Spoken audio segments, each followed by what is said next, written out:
এই সংসারে এমন কিছু মানুষ আছেন যাদেরকে আপনার ভালো লাগে, তারা আপনার প্রিয়। আমরা চাই ওনারা আমাদের কাছে থাকুন, আমরা ওনাদের কাছে থাকি। এবার সেই ক্ষেত্রে আমরা তাদের ভালো ভালো উপহার দেওয়ার চেষ্টা করি, কারণ ওনারা হলেন আমাদের প্রিয়। আর তার বদলে আমরা আশা করে থাকি যে ওনারা আমাদের একটু সম্মান করবেন।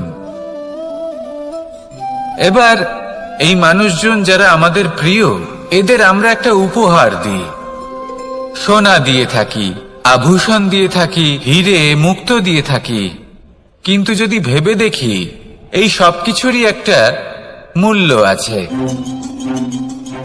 ভেবে দেখুন, আপনি কি তাদের এমন কোনো উপহার দিতে পারেন যা কিনা অমূল্য? তা এরকম উপহার কি হতে পারে? ঠিক বলেছেন আপনি, প্রেম। এই প্রেমই হলো অমূল্য, কারণ মন থেকে এর উৎপত্তি হয়।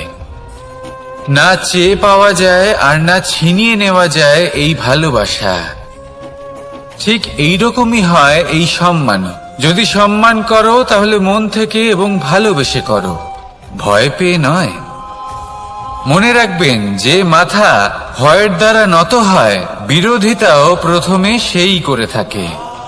যে মাথা ভালোবেসে নত হয়, তা আপনার জন্য বলিদানও দিতে পারে। এই সংসারের সব থেকে বড় উপহার, সব থেকে বড় বরদান এই প্রেম এবং সম্মান।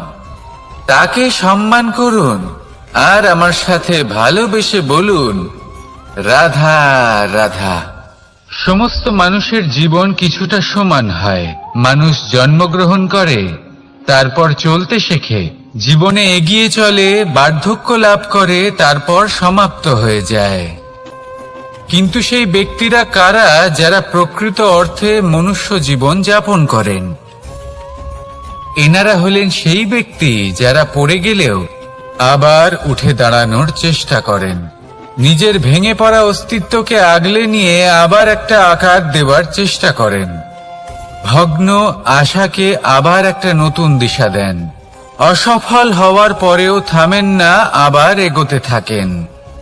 অসফল হওয়ার পরে যদি আপনি থেমে যান, তাহলে সাফল্য আপনার সামনে অপেক্ষা করে, কিন্তু আপনি তা দেখতে পান না।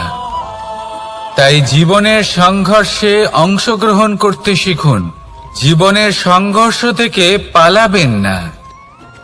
আসুন আমার সাথে ভালোবেসে বলুন, রাধা রাধা।